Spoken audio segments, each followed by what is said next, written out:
Selanjutnya, kita bergabung ke kawasan Gedung Parlemen Senayan, Jakarta dengan rekan kami anchor CNN Indonesia, Rifana Pratiwi. Halo, selamat pagi Rifana. Rifana, silahkan dengan update informasi dari Anda, Rifana.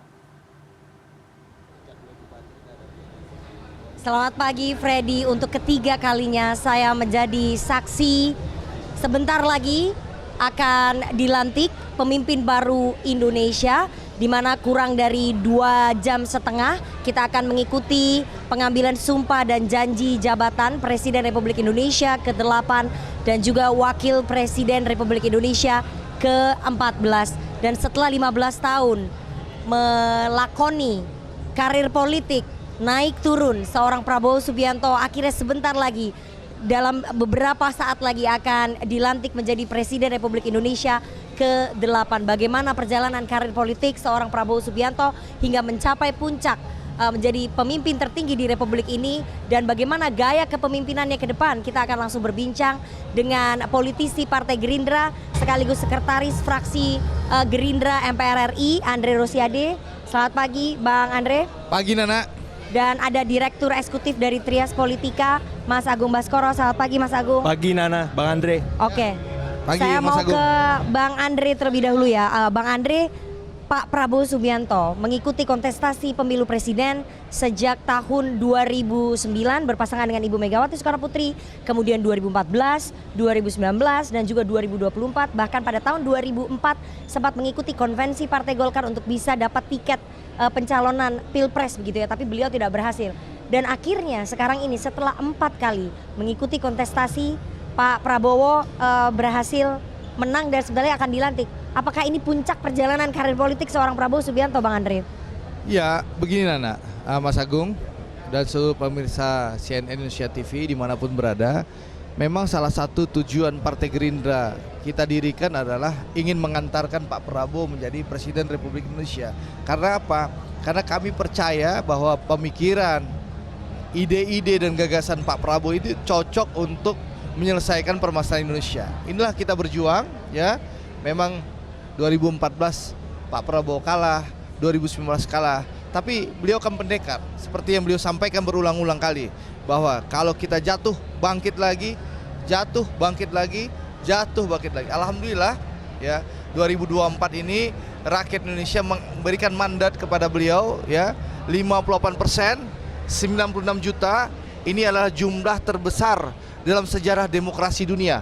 Presiden terpilih paling banyak suaranya di dunia, sehingga kita bisa lihat hampir 21 kepala negara yang hadir, totalnya 35 negara yang akan hadir mengikuti acara pelantikan Pak Prabowo hari ini. Nah, untuk itu tentu kami sangat bersyukur, mengucapkan syukur alhamdulillah Ketua Umum kami, Ketua Dewan Pembina kami sudah terpilih menjadi Presiden dan insya Allah dilantik hari ini. Dan tentu harapan kami setelah beliau dilantik ya, seluruh rakyat Indonesia bisa memberikan dukungan, memberikan doa kepada beliau dengan Mas Gibran, sehingga janji-janji kampanye Pak Prabowo bisa segera dieksekusi, gitu loh.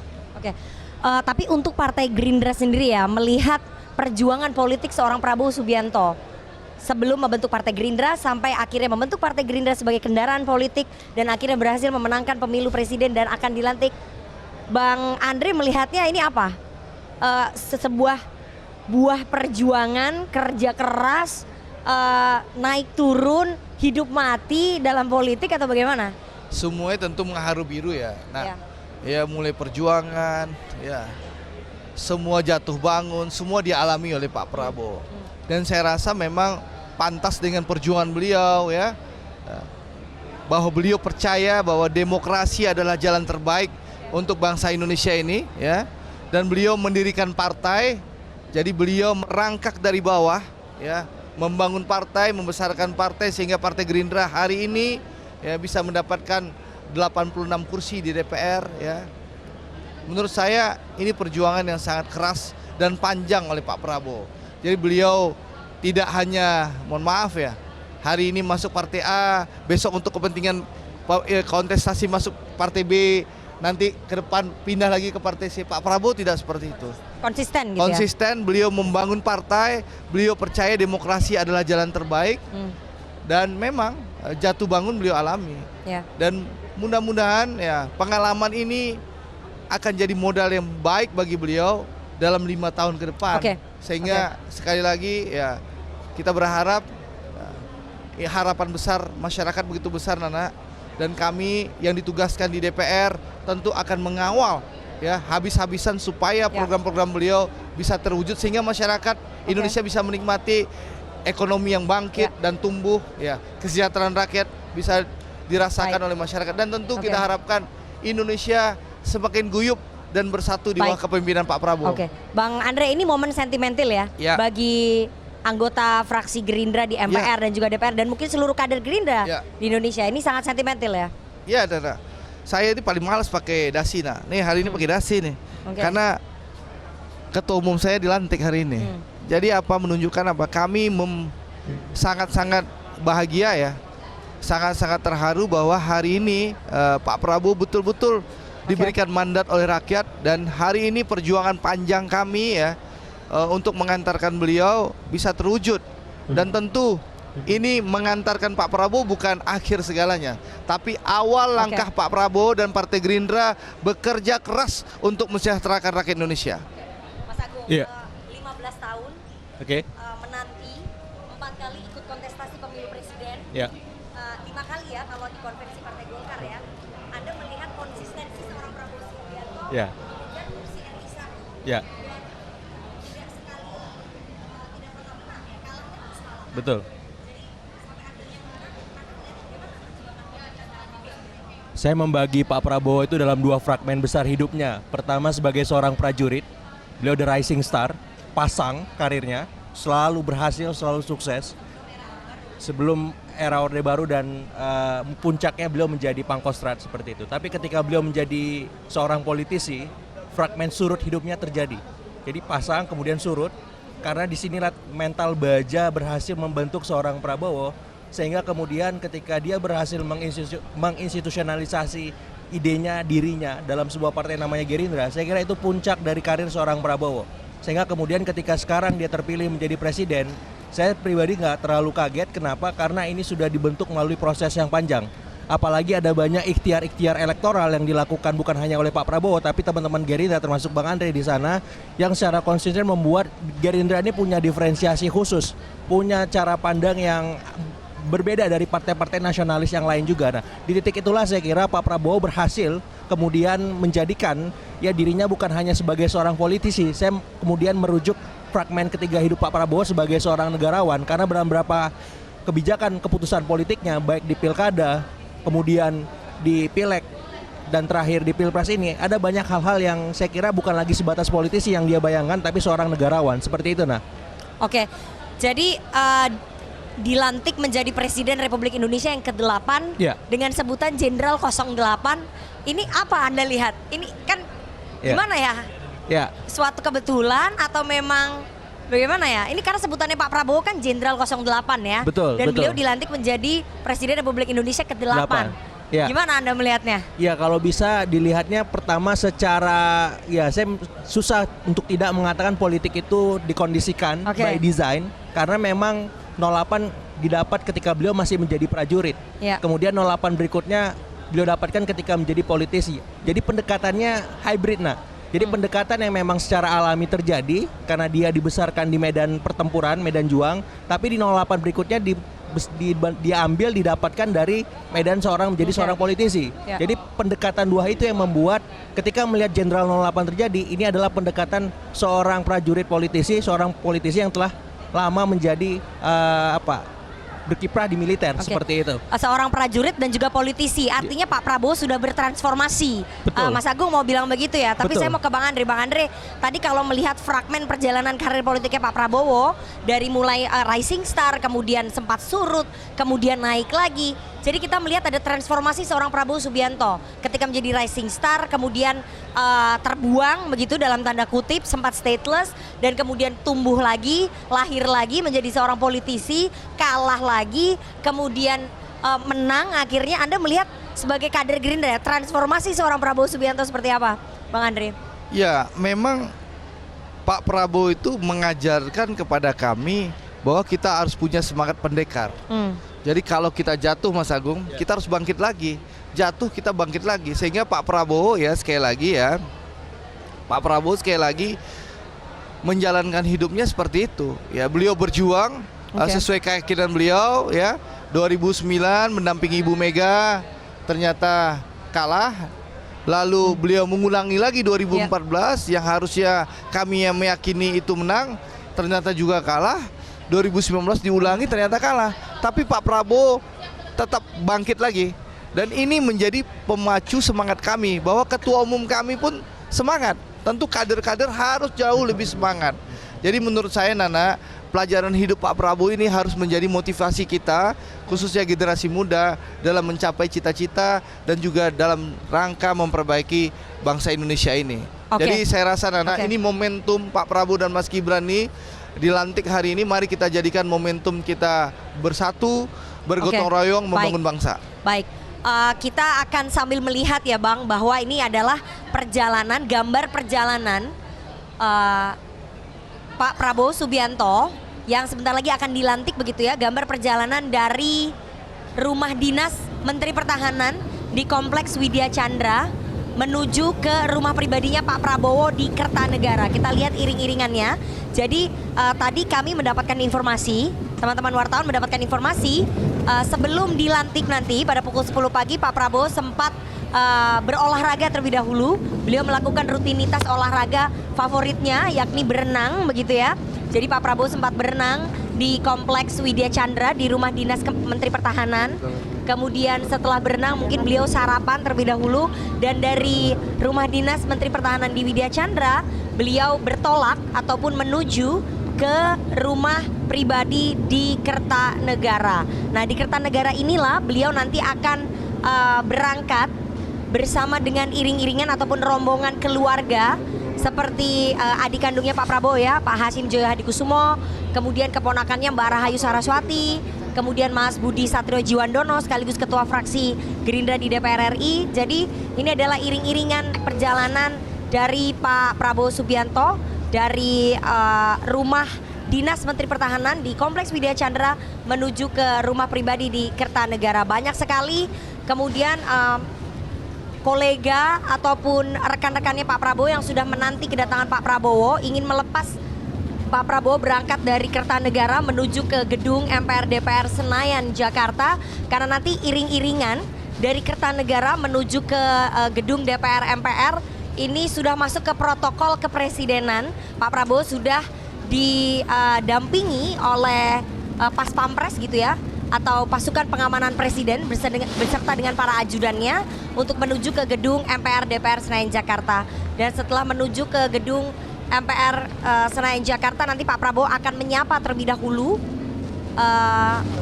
tamu-tamu negara yang hadir dari negara-negara sahabat, dan tentu saja ada sahabat-sahabatnya Pak Prabowo ya, nanti sebelum mereka mengikuti pelantikan ataupun pengambilan sumpah dan janji jabatan Presiden Republik Indonesia dan juga Wakil Presiden Republik Indonesia.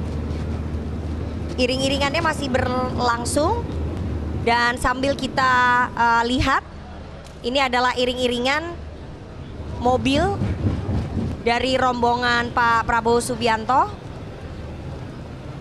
dari Widya Chandra menuju ke Kertanegara.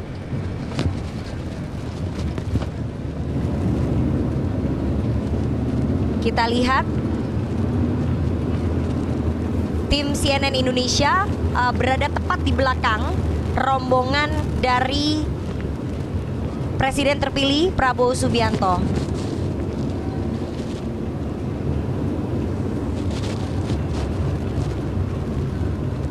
Dalam beberapa saat lagi Pak Prabowo akan tiba di Kertanegara dan akan disambut nanti oleh keluarganya yang akan turut mendampingi ataupun mengantar beliau menuju ke gedung MPR DPR Senayan Jakarta untuk mengikuti pengambilan sumpah janji jabatan Presiden Republik Indonesia ke-8.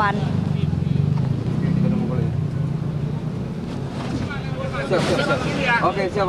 Prabowo Subianto adalah sosok yang fenomenal kalau kita bisa lihat ya. karena mantan Presiden Abdurrahman Wahid ataupun Gus Dur sempat menyampaikan bahwa Pak Prabowo akan menjadi presiden di usianya yang tidak relatif muda ataupun di relatif tua, dan hari ini Prabowo Subianto akan dilantik pada usianya yang ke-74 tahun ya. Itu usia yang nggak muda loh Bang Andre, dengan background militer, kemudian usia yang tidak muda, background militer. Anda bisa menyampaikan ke publik bagaimana nanti gaya kepemimpinan seorang Prabowo Subianto ke depan dengan usia tidak muda, dengan background militer, sempat ada citra buruk tapi berhasil bertransformasi, kemudian dicintai ataupun diterima oleh Gen Z, karena pemilihnya Pak Prabowo kemarin mayoritas itu Gen Z banyak kan. Anda ngelihatnya gimana gaya kepemimpinan Pak Prabowo ke depan? Jadi Nana, tadi kita bicara pengalaman hidup Pak Prabowo ya, bertransformasi dari tentara menjadi politisi, lalu politisi merangkak dari bawah, hari ini bangkit jatuh lagi, tentu ini pengalaman panjang yang menjadi modal besar Pak Prabowo untuk memimpin Indonesia 2024-2029.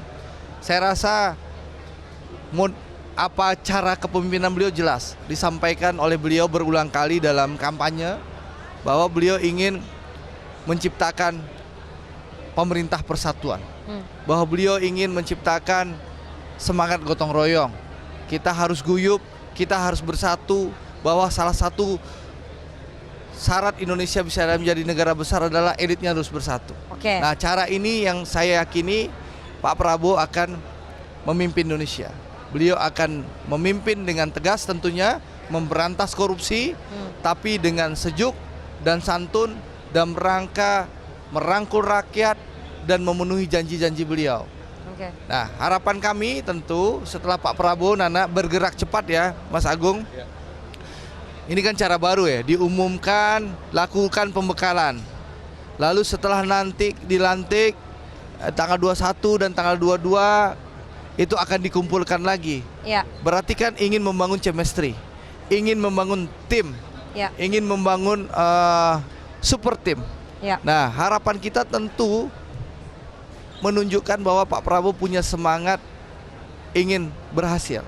Nah, tentu Nana, harapan kita dan seluruh harapan rakyat bahwa dalam segera dan cepat Pak Prabowo bisa memenuhi janji. Dan saya optimis sekali, kenapa?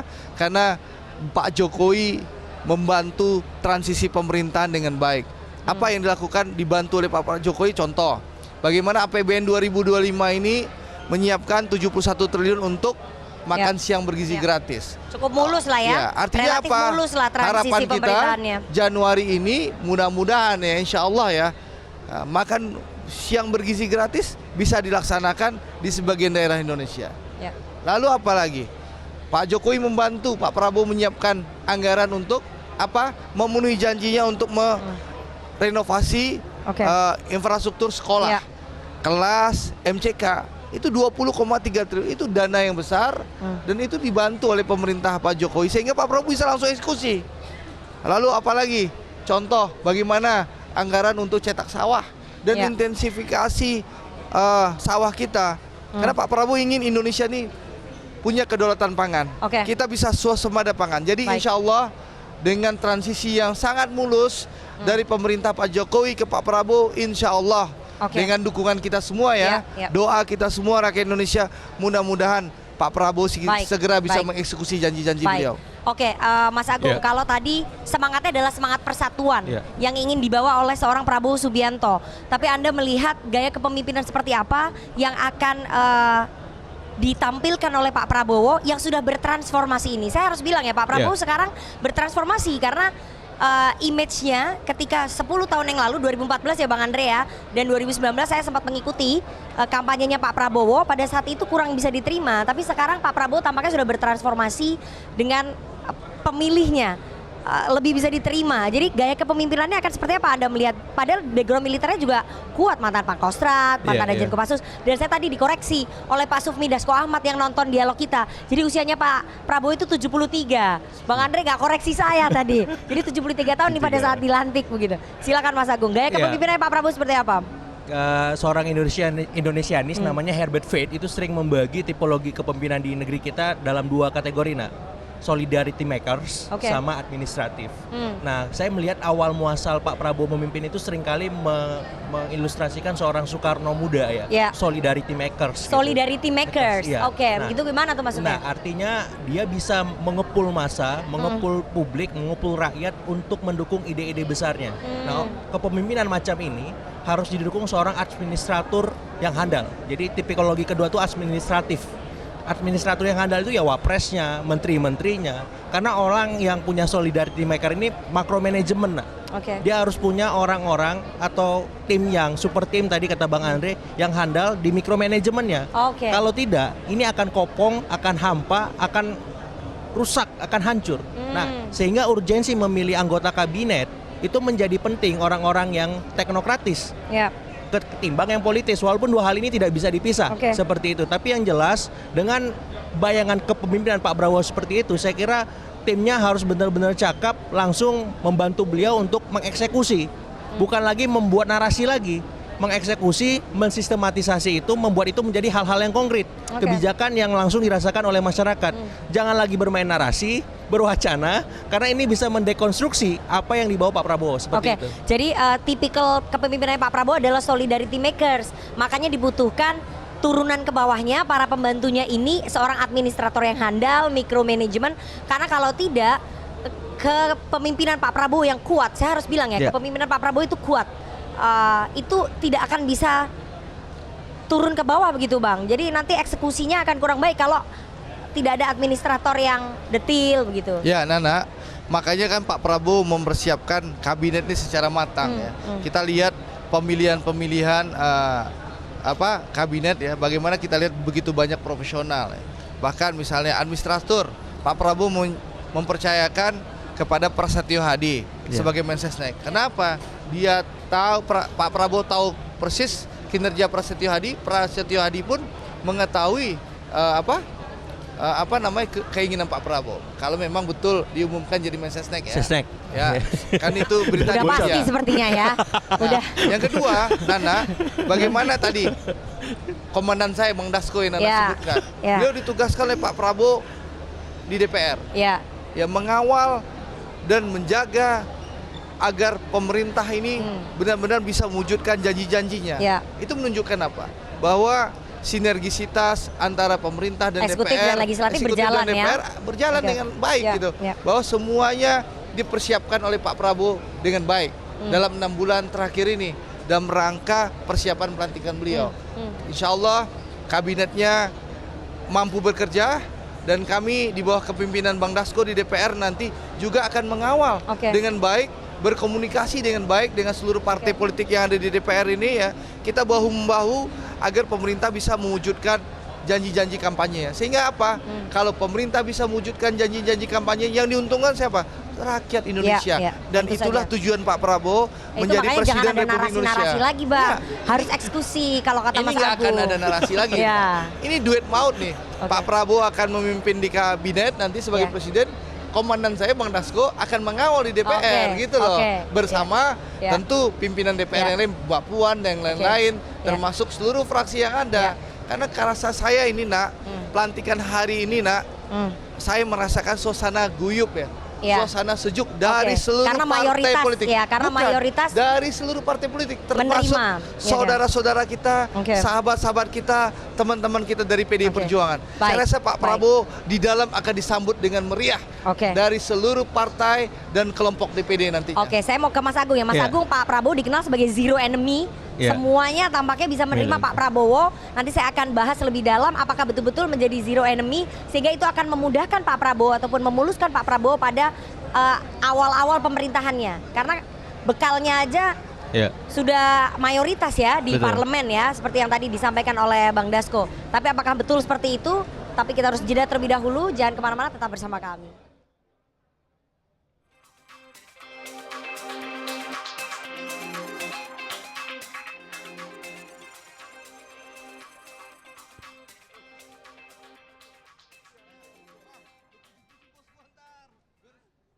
Kalimat gua terkonfirmasi.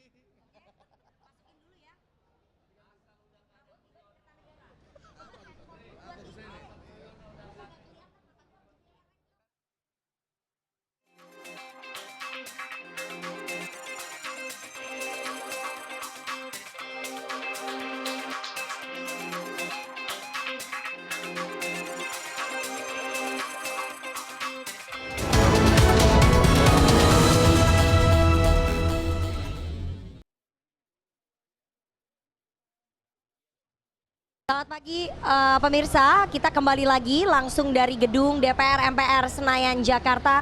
Sebentar lagi, kurang dari 2 jam kita akan mengikuti pengambilan sumpah dan juga janji jabatan Presiden Republik Indonesia ke-8 dan juga Wakil Presiden Republik Indonesia ke-14. Dan informasi yang kami dapatkan dari tim CNN Indonesia yang mengikuti perjalanan dari Prabowo Subianto sejak pagi tadi. Prabowo Subianto baru saja tiba di rumah pribadinya di Jalan Kertanegara, Jakarta Selatan dan disambut oleh keluarganya, di mana nanti Prabowo akan berangkat dari Kertanegara menuju gedung DPR MPR untuk mengikuti pelantikan Presiden dan juga Wakil Presiden didampingi oleh keluarganya seperti adik kandungnya Hasyim Joyo Hadikusumo, kemudian keponakan-keponakannya yakni Rahayu Saraswati Joyo Hadikusumo dan juga Budi Satrio Jiwandono serta putra tunggalnya Didit Hedi Prasetyo. Dan kita masih menunggu kapan Prabowo akan keluar dari rumah pribadinya di Kertanegara untuk menuju ke gedung DPR MPR Senayan Jakarta. Kita melanjutkan dialog sambil menunggu detik-detik berangkatnya Prabowo Subianto dari rumah pribadinya di Kertanegara. Kita akan lanjutkan dialog bersama dengan para narasumber. Masih bersama dengan Bang Andre Rosiade, politisi Partai Gerindra sekaligus sekretaris fraksi Gerindra di MPR RI. Dan ada tambahan dari Ketua DPP PDI Perjuangan Bang Deddy Sitorus yang juga anggota DPR RI. Dan masih bersama dengan Direktur Eksekutif Trias Politika Mas Agung Baskoro. Saya akan lanjutkan ya Bang Deddy, bahwa Pak Prabowo dikenal sebagai zero enemy ya. Dikenal sebagai sosok yang zero enemy, tidak punya musuh. Bahkan kalau kita lihat hari ini semuanya datang, semua fraksi datang, tapi sayangnya kami mendapatkan kabar kurang baik begitu ya, bahwa Ibu Megawati Soekarno Putri selaku Ketua Umum dari PDI Perjuangan berhalangan untuk hadir. Nah, untuk meluruskan anggapan publik begitu ya, ada apa sebenarnya sampai Bu Mega ini tidak bisa hadir di pelantikannya Pak Prabowo? Pak, mengingat hubungan beliau berdua, Pak Prabowo dan Bu Mega ini sangat dekat begitu. Ya. Jadi memang sejak pulang dari lawatan ke beberapa negara, dari Rusia, Belarusia, Kazakhstan dan beberapa negara di sana, Ibu Mega itu pulang dalam kondisi yang tidak sehat. Dan sejak itu Ibu juga lebih banyak beristirahat. Kemarin sewaktu sidang terbuka Sekjen Hasto Kristianto terlihat bagaimana Ibu sangat lemah ya, dalam kondisi flu berat, sehingga bahkan tidak pernah beranjak dan terbatuk-batuk gitu. Jadi memang disarankan oleh dokter untuk beristirahat. Makanya hari Jumat kemarin sebagai jaga-jaga, Ibu mengeluarkan perintah bahwa seluruh anggota DPR RI terpilih PDI Perjuangan tidak boleh meninggalkan Jakarta. Semuanya harus hadir dalam pelantikan Bapak Prabowo sebagai presiden. Ya, itu untuk jaga-jaga. Dan ternyata kemudian Ibu memang dianjurkan untuk beristirahat total, karena udara di Jakarta juga Ibu dalam usia yang sekarang itu ternyata sangat berdampak. Jadi hari ini Ibu ada di Bali untuk pemulihan yang lebih cepat gitu. Jadi dan ketika kami tanya bagaimana kalau Ibu ketika dipertimbangkan untuk hadir, tetapi pertimbangan waktu pelaksanaan acara ini yang begitu banyak, begitu panjang, sehingga akhirnya diputuskan Ibu untuk beristirahat. Dan Ibu menitip pesan, kalau sekedar hadir di sana, saya kira itu tidak seberapa. Tolong disampaikan bahwa Ibu Mega dan Pak Prabowo itu berteman pada saat masa-masa sulit. Masa paling sulit dalam hidup Pak Prabowo, dalam hidup Ibu Mega, mereka tetap menjadi sahabat yang saling mendukung gitu. Jadi saya kira kalau hanya kehadiran itu lebih ya 100%, karena memang Ibu dalam kondisi yang tidak sehat. Dan sudah disampaikan kepada MPR dan juga kepada Pak Prabowo, saya kira. Sahabat kan jauh di mata, dekat di hati ya. Artinya ketidakhadirannya Bu Mega tidak mengurangi dukungan dan juga doa Bu Mega pada acara pelantikannya Pak Prabowo. Anda mau mengatakan itu gitu? Kalimat yang persis dikatakan Ibu Mega. Saya bersama Pak Prabowo itu dalam masa-masa sulit. Saya kira kebahagiaan pelantikan Pak Prabowo itu dibuktikan dengan keluarnya surat perintah seluruh anggota DPR RI tidak ada alasan untuk tidak hadir dalam pelantikan Pak Prabowo. Baik. Untuk PDI Perjuangan sendiri ya, melihat sosoknya Prabowo Subianto mengalami pasang surut dari mulai rising star, tadi sebutannya Mas Agung, seorang rising star di awal pada saat menjadi prajurit gitu ya, di militer, kemudian sempat surut, sempat gelap, sempat terbuang, diselamatkan oleh Bu Mega saat menjadi stateless, kemudian mendirikan partai politik, kalah lagi berkali-kali sampai akhirnya menang di usia yang tidak muda. PDI Perjuangan melihat perjalanan karir seorang Prabowo Subianto seperti apa? Ya, pertama gini, kita harus mengatakan bahwa Pak Prabowo ini inspirasi. Inspirasi tidak saja sebagai manusia, karena sama dengan Ibu Mega, Pak Prabowo juga mengalami pasang surut kehidupan. Dari posisi yang katakanlah terhormat, lalu jatuh ketika Bung Karno jatuh, ya lalu bahkan kuliah pun tidak bisa gitu ya, ketika dipilih memimpin partai politik juga ditekan oleh rezim sampai menelan korban jiwa. Pak Prabowo juga sama, mengalami hidup, bahkan pernah mengalami exile gitu ya. Kalau kemudian kembali membangun partai, saya kira Pak Prabowo satu dari beberapa pemimpin di dunia ini yang bisa jadi inspirasi, seperti Abraham Lincoln ya, lalu kemudian Churchill yang harus jatuh bangun berkali-kali untuk kemudian menjadi pemimpin puncak. Abraham Lincoln tuh 4 kali mencalonkan diri baru bisa presiden Amerika. Winston Churchill juga sama, ya berkali-kali tersingkir, bahkan justru di masa tuanya baru bisa jadi Perdana Menteri di saat perang, ya Perang Dunia Kedua. Jadi Pak Prabowo saya kira juga menjadi contoh betapa seorang politisi, betapa seorang patriot itu tidak boleh harus menyerah dalam keadaan. Dalam persis itulah yang membuat bonding antara Ibu Mega dengan Pak Prabowo itu menjadi begitu kuat, karena mereka berteman bukan sekedar pada masa-masa puncak, tetapi iya bukan pada saat senang seperti sekarang. Mungkin orang bergerombol mendekati Pak Prabowo. Mereka berdua dari kecil itu sudah mengalami pasang surut hidup, pasang surut politik, dan kemudian tetap kembali menjadi pemenang. Oke, baik. Bang Andre, Anda melihat relasi antara seorang Prabowo Subianto dengan Megawati Soekarno Putri yang hari ini mungkin seperti sahabat, jauh di mata, dekat di hati. Banyak spekulasi yang muncul ketidakhadiran Bu Mega karena ada faktornya Pak Jokowi dan putranya Pak Jokowi, tapi ada doa yang mungkin teriring untuk Pak Prabowo. Bagaimana Anda melihat relasi hubungan keduanya? Ya, pernyataan abang saya Bang Deddy Sitorus ini, ya insya Allah mudah-mudahan satu komisi lagi ya Bang. Jadi sebagai elit PDI Perjuangan itu kan merepresentasikan sikap resmi PDI Perjuangan dan Ibu Megawati. Tentu pernyataan Bang Deddy ini pernyataan yang sangat menyejukkan dan ditunggu-tunggu oleh seluruh rakyat Indonesia. Dan ini tentu kita ucapkan syukur, alhamdulillah, ini modal besar bagi Pak Prabowo sebagai presiden yang akan mengucapkan sumpah pagi ini untuk mengarungi 5 tahun ke depan. Kami meyakini sekali ya dengan pernyataan ya PDI yang insya Allah kami meyakini meskipun kita belum tahu apakah nanti PDI suatu saat apakah di dalam pemerintahan atau tetap di luar pemerintahan, tapi kami meyakini yang baik-baik program Pak Prabowo, tentu Bang Deddy dan teman-teman PDI Perjuangan akan mendukung sepenuhnya insya Allah. Baik, sambil saya update informasi langsung dari Kertanegara, rumah pribadi Prabowo Subianto, bahwa Pak Prabowo Subianto sudah keluar ataupun meninggalkan rumah pribadinya di Kertanegara, Jakarta Selatan, didampingi oleh keluarganya begitu ya.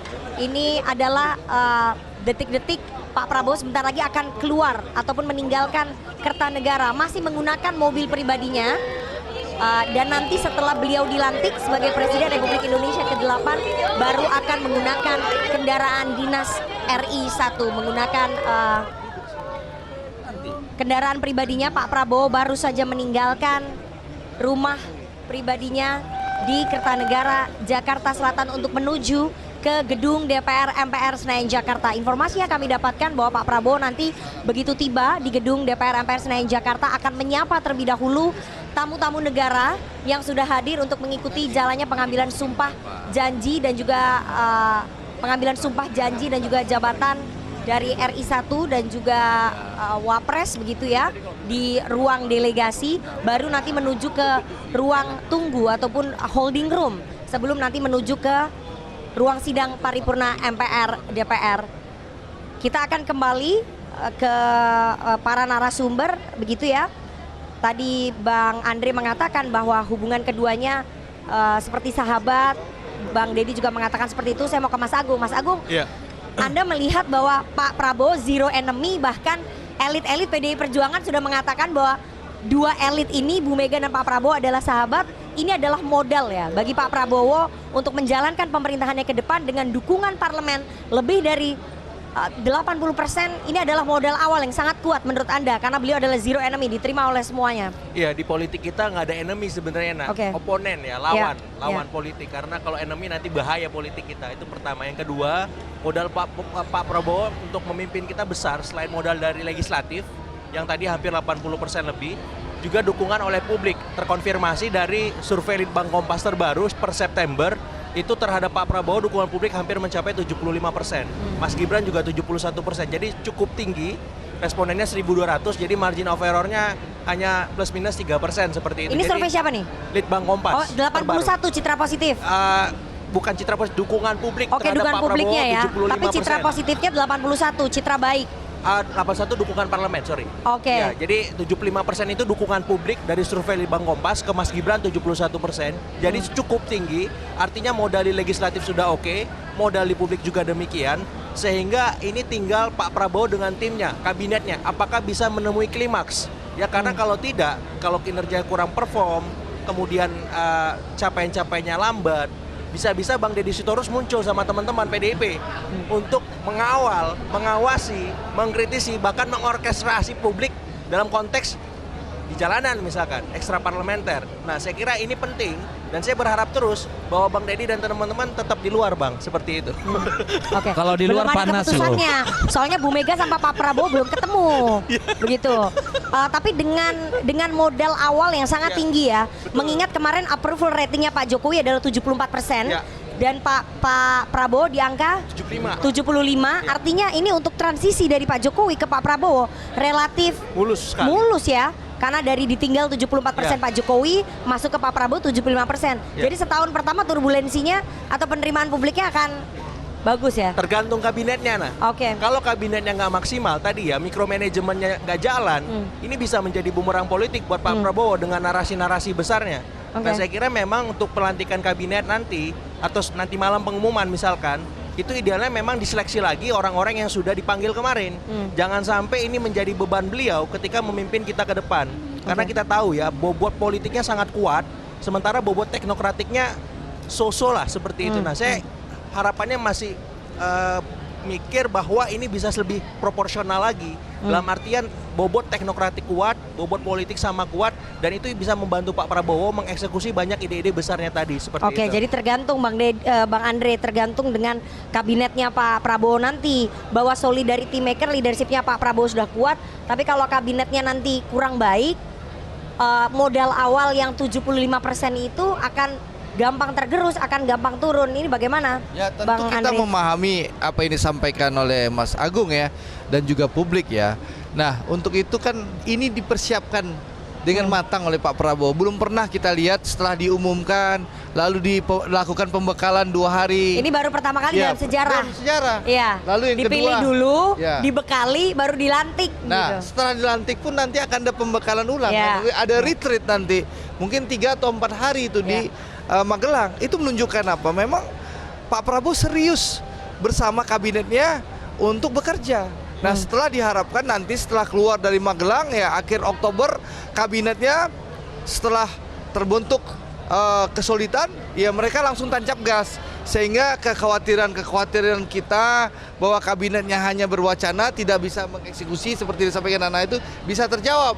Dan tentu Bang Deddy tidak perlu keluar nanti taringnya gitu loh. Ya, Tapi ya. malah yang diharapkan Bang Deddy nanti di rapat Komisi 6 mengapresiasi dan mendukung menteri-menteri Pak Prabowo gitu loh. Karena menteri-menterinya bisa bekerja sesuai dengan ekspektasi seluruh rakyat Indonesia. Itu harapan kita bersama. Oke. Jadi gitu Nana. Tapi harapan kadang nggak sesuai dengan kenyataan, Bang Nah, Andre. insya Allah ini Iya. Nana, Pak Prabowo kan punya pengalaman panjang. Betul. Ya, bagaimana beliau berjuang, jatuh bangkit lagi, beliau jatuh bangkit tentu ya. Saya merasakan betul, saya berapa kali ketemu dengan beliau, lalu acara-acara internal di Gerindra, beliau menyampaikan, beliau akan bekerja keras ya. Bahkan beliau mengingatkan kami, jangan macam-macam ya. Saya tidak akan melindungi kalian kalau kalian korupsi, ya. Iya. Ya, ini di pertemuan internal. Jangan aneh-aneh, gitu. Kita diberi Itu bagian mandat. dari ultimatum ya. Iya, di ultimatum ke kita para semua. pembantunya nih, Bahwa, calon pembantunya. itu pembantu, itu kami itu. Ya kan beliau juga ngomong ke calon menteri. Calon menterinya juga digituin. Itu menunjukkan apa? Bahwa beliau itu serius, bahwa kepercayaan dan mandat kepada rakyat tentu beliau tidak akan sia-siakan. Nah, hanya memang kita butuh berikan beliau kesempatan ya bekerja, dan mari kita doakan gitu loh, Nak. Baik. Tahan dulu sebelum saya ke Bang Deddy ya. Saya ingin menyampaikan informasi seperti yang Anda lihat di layar kaca, bahwa Wakil Presiden terpilih Gibran Rakabuming Raka ini baru saja keluar dari kediaman pribadinya di Menteng, Jakarta Pusat untuk menuju ke gedung MPR DPR Senayan, Jakarta bersama dengan iring-iringan begitu ya. Ini Anda bisa lihat bahwa ini adalah iring-iringan mobil dari Prabowo Subianto, Presiden terpilih yang sebentar lagi akan dilantik, dan ada juga iring-iringan dari Wakil Presiden terpilih Gibran Rakabuming Raka untuk menuju ke gedung DPR MPR Senayan, Jakarta. Iring-iringannya cukup panjang karena memang protokol Pas Pampres ataupun pasukan pengamanan presiden sudah mulai menempel kepada Presiden terpilih Prabowo Subianto dan Wakil Presiden terpilih Gibran Rakabuming Raka. Dan seperti yang tadi kita lihat juga bahwa Pak Prabowo berangkat didampingi oleh putranya, putra tunggalnya Mas Didit Hedi Prasetyo, kemudian adik kandungnya Hashim Joyo Hadikusumo, dan juga keponakannya Rahayu Saraswati Joyo Hadikusumo, dan juga Budi Satrio Jiwandono. Sementara Mas Gibran Rakabuming Raka didampingi oleh keluarga kecilnya seperti istrinya ada Mbak Selvi Ananda, kemudian putranya Jan Etes, dan juga putrinya. Ini mereka berangkat melalui satu mobil, menggunakan satu mobil menuju ke gedung DPR MPR melalui rangkaian rombongan. Tampaknya sebentar lagi, dalam beberapa saat lagi mungkin ya, kita akan menantikan kehadiran dari Pak Prabowo dan juga Mas Gibran di gedung MPR DPR, karena memang sesuai jadwal pada pukul 8.30 anggota DPR, MPR dan juga DPD harus sudah duduk di dalam ruang sidang paripurna. Kemudian nanti setelah Pak Prabowo tiba di gedung MPR DPR, beliau akan ke ruang delegasi terlebih dahulu untuk menyapa tamu-tamu negara yang sudah hadir sebelum nanti ke holding room untuk menuju ke ruang sidang paripurna mengikuti acara pelantikan presiden dan juga wakil presiden. Saya kembali lagi ya ke Bang Deddy dulu. Tadi kan sudah Bang Andre dan juga Mas Agung ya. Bang Deddy, dengan modal awal yang cukup tinggi ya, bahwa dari approval ratingnya Pak Jokowi di 74%, kemudian modal awalnya Pak Prabowo di 75%. Jadi PDI Perjuangan melihat bahwa ini ke depan tanpa dukungan PDI Perjuangan saja udah mulus nih kayaknya pemerintahannya Pak Prabowo. Jadi gimana PDI Perjuangan nanti? Iya, modal awal kan bisa cepat tergerus ketika kemudian actionnya kan tidak sesuai harapan. Kalau saya melihat begini, kalau memang benar nanti jumlah kabinet dan badan itu cukup besar jumlahnya, maka secara natural kita harus memberikan waktu yang lebih panjang kepada kabinet itu untuk bisa bekerja secara maksimal. Kalau hanya 1 tahun, saya kira tidak terlalu banyak yang bisa kita harapkan dari berbagai badan dan kementerian yang baru ya. Karena proses koherensi maupun katakanlah soliditas badan, lembaga, kementerian itu tentu perlu waktu ya, belum penganggaran.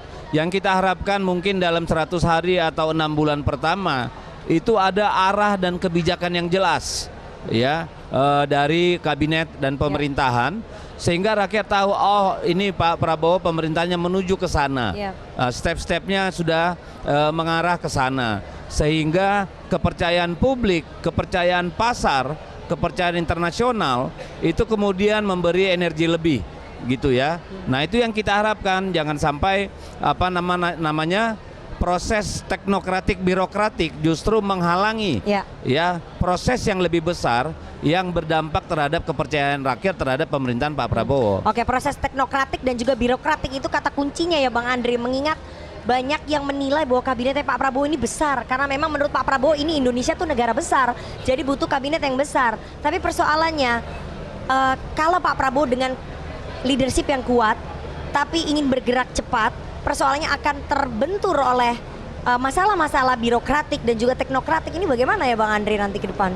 Ya, kami memahami pertanyaan-pertanyaan dari masyarakat dan kekhawatiran masyarakat. Makanya sekali lagi Nana, Pak Prabowo dan tim itu mempersiapkan dengan baik selama 6 bulan terakhir ini Nana. Sehingga berbagai persiapan Nana bisa lihat. Nah, jadi memang kabinet besar ini, gemuk ini memang jangan dilihat gemuknya, tapi nanti dilihat bagaimana efektivitas kabinet ini dalam mencapai tujuan pembangunan. Oke. Dan percayalah Tapi Nana, butuh waktu loh ya, Bang, waktunya pasti nggak akan secepat itu. Ya, makanya Nana, karena dinyampaikan butuh waktu oleh Bang Deddy tadi ya, Bang Nana, maka ini ada shortcut. Oke. Apa? Pembekalan. Iya. Nanti akan ada lagi Butuh waktu retreat. untuk membenahi Ya. birokrasi Ya, dan tentu. administrasi di kementerian. Betul. Berapa lama kira-kira menurut Bang Andre? Ya, betul. Tapi saya rasa makanya Pak Prabowo memilih orang-orang yang mampu bekerja cepat. Oke. Misalnya nanti di banyak kan menteri yang dipecah. Misalnya ada kehutanan, tadi kan ada LH. Lalu ada menteri PU, menteri PR. perumahan, lalu Pariwisata, Ekraf, jadi banyak koperasi, UMKM. Ya. Jadi banyak sekali yang dipecah Ya, itu. Tapi percayalah, ya Pak Prabowo sudah punya skenario bahwa mungkin perpecahan kementerian itu tidak harus mereka pindah gedung misalnya. Misal dalam satu gedung bisa bekerja, gitu loh. Jadi tidak akan ada pengaruhnya mengganggu kinerja birokrasi. Oke, gitu tapi kan loh. akan ada matahari kembar. Dua kepala dalam satu kementerian itu. Satu menteri ke satu. Oke. Misalnya koperasi, Ya. ya mereka akan berbagi gedung aja. Oh, oke. Begitu misalnya koperasi, menteri koperasinya siapa, Ya, ya. menteri UMKM-nya siapa, dan saya meyakini pilihan-pilihan Pak Prabowo adalah pilihan-pilihan terbaik di mana orang yang dipilih oleh Pak Prabowo bisa segera bekerja. Baik. Ya, jadi bukan bernarasi, tapi bisa segera bekerja melaksanakan harapan rakyat Indonesia. Oke, Anda melihat akan bisa gerak cepat nggak Mas Agung dalam waktu mungkin 100 hari atau butuh berapa ratus hari gitu? Iya, jadi di masa 100 hari itu 3 bulan ya? Dalam Ya, waktu 3 3 bulan ke depan ya. ini gimana kira-kira? Jadi Untuk saya persoalan teringat birokrasi dan di masa administrasi. Pak SBY itu ada UKP 4 di Iya. bawah pimpinan Pak Kuntoro Mangkusubroto. Sekarang namanya KSP. KSP di bawah Ya. Pak Muldoko. Jadi saya berharap Pak Prabowo itu punya satu unit khusus yang memang secara terukur dan teratur mengorkestrasi kinerja-kinerja menteri, wakil menteri, kepala badan tadi sehingga jelas targetnya 100 hari, 6 bulan, 1 tahun pertama supaya apa? Supaya harapan publik tadi tidak kemudian berujung hampa. Harapan publik tadi tergerus. Dukungan parlemen tadi juga demikian. Nah, harapannya ada satu unit khusus yang memang dari sekarang sejak hari pertama mereka dilantik itu mengendorse. Apalagi kan bidangnya sudah sangat detail, misalkan Kementerian Pendidikan Dasar Menengah, Kementerian Pendidikan Tinggi, Kementerian Kebudayaan, misalkan dalam konteks Kemendikbud ya, itu dipecah 3. Jadi jelas masalahnya di sana apa, harusnya solusinya apa, target-target strategisnya gimana, sehingga apa? Sehingga kalau mereka nggak perform, ya udah reshuffle atau lo mundur aja deh sekarang gitu, daripada menjadi beban pemerintahan seterusnya ketika 100 hari pertama nggak jelas programnya, rencananya dan seterusnya. Jadi saya kira mungkin arahnya ke sana supaya apa? Supaya kritik itu memang bisa termuara dengan baik dan itu dimulai dari internal pemerintahan sendiri. Nah, terlepas nanti ada survei-survei opini publik yang rutin digelar teman-teman pollster, tapi yang jelas dari internal kementerian ini harus terbuka dulu bagaimana soal kinerjanya seperti itu. Oke, tapi menurut Anda dengan besarnya kementerian itu akan butuh paling tidak 1 tahun ya untuk adjustment birokrasi, administrasi ya? Otomatis, apalagi kalau kementeriannya dipecah, Ya. apalagi kalau kementeriannya baru, apalagi kalau kementeriannya memang punya wakil-wakil menteri, itu kan koordinasi di level birokrasinya juga butuh penyesuaian-penyesuaian. Dan saya kira itu tantangan tersendiri, bagaimana kemudian ketika ada bootcamp di Hambalang ataupun nanti di Akmil, itu bisa dipastikan bahwa menteri dan wakil menteri ini punya kepemimpinan yang kuat, punya leadership yang kokoh sehingga bisa memastikan seluruh mesin birokrasi itu berjalan dengan optimal seperti itu. Bang Deddy, saya ingin tanya ya, sikapnya PDI Perjuangan di pemerintahan Pak Prabowo nanti itu akan seperti apa sih? Kita kan sudah berkali-kali bilang karena konteks tantangan Pak Prabowo pada pemerintahannya periode ini itu kan dari internal cukup besar ya. Dari sisi ekonomi kita lihat bagaimana kelas menengah kita ambruk sampai hampir 10 juta, 9,5 juta, daya beli turun ya. kemudian APBN kita juga ruang fiskalnya tidak terlalu baik, tekanan utang luar negeri juga besar, sementara eksternalnya geopolitiknya juga besar. Jadi kami pasti akan mendukung bagaimana pemerintahan ini bisa melewati persoalan-persoalan yang berdampak langsung terhadap rakyat ini gitu loh. Nah, saya kira komitmen kita ada di sana. Kita berharap agar Pak Prabowo itu bisa secara cepat langsung bekerja untuk memitigasi persoalan-persoalan yang ada. Oke, baik. Berarti memang PDI Perjuangan mengakui bahwa ada 3 perbedaan pendapat di internal PDI Perjuangan. Ada yang ingin segera bergabung. Anda tadi kan bertanya soal bagaimana mendukung, kenapa tiba-tiba saya mengakui? Itu kan pernyataannya dari Pak Bambang Urianto. Ya itu tanggung jawab beliau menjelaskan. Oke. Tapi memang ada perbedaan pendapat ya Di PDI Perjuangan soal pemerintahannya Pak Prabowo. Dalam keluarga anak 2 aja pasti ada perbedaan pendapat, Nana. Apalagi dengan 2,5 juta kader. Jadi jangan seolah-olah di PDI Perjuangan ada kubu-kubu. No. Anda tahu PDI Perjuangan itu kan seperti bagian dari apa? demokrasi. Justru itu. Betul. Jadi Anda jangan framing dong. Ada 3 kubu nih seolah-olah. Itu yang menyampaikan Ketua DPP PDI Perjuangan Mas Dia Bambang coba Urianto. menggambarkan. Ada 3 pandangan. Dia coba menggambarkan bukan hanya lebih 3. Mungkin sejumlah kepala yang ada di PDI Perjuangan perbedaannya. Tapi kan itu natural. Bukan berarti ada blocking, klik-klik di dalam partai. Karena kita semua tahu di PDI Perjuangan itu kan yang diberi hak prerogatif.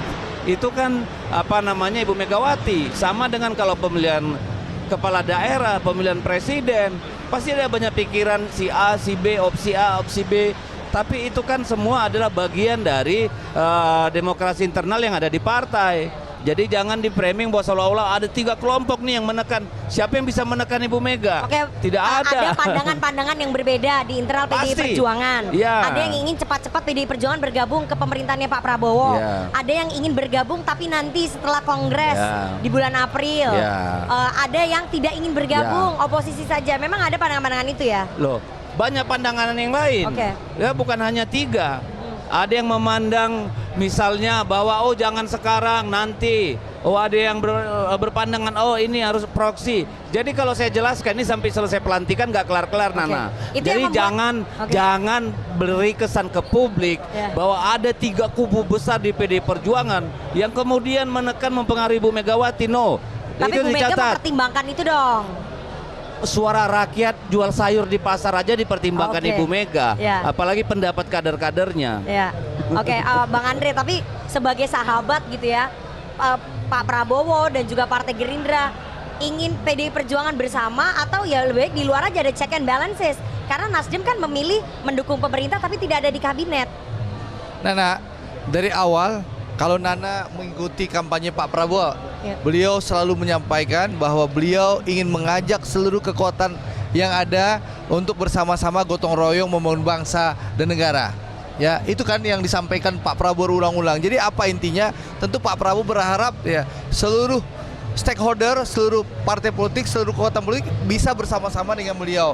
Karena membangun Indonesia itu nggak bisa satu kelompok, tapi kita harus bareng-bareng, harus gotong royong. Nah, tentu kita lihat PDI Perjuangan 110 kursi di DPR ya, lalu punya pengalaman panjang, pernah memerintah. Tentu kita butuh teman, saudara, sahabat seperti PDI Perjuangan dan juga teman-teman partai-partai yang lain. Intinya apa? Kalau kita bersama-sama, kenapa kita harus berpisah gitu, nak?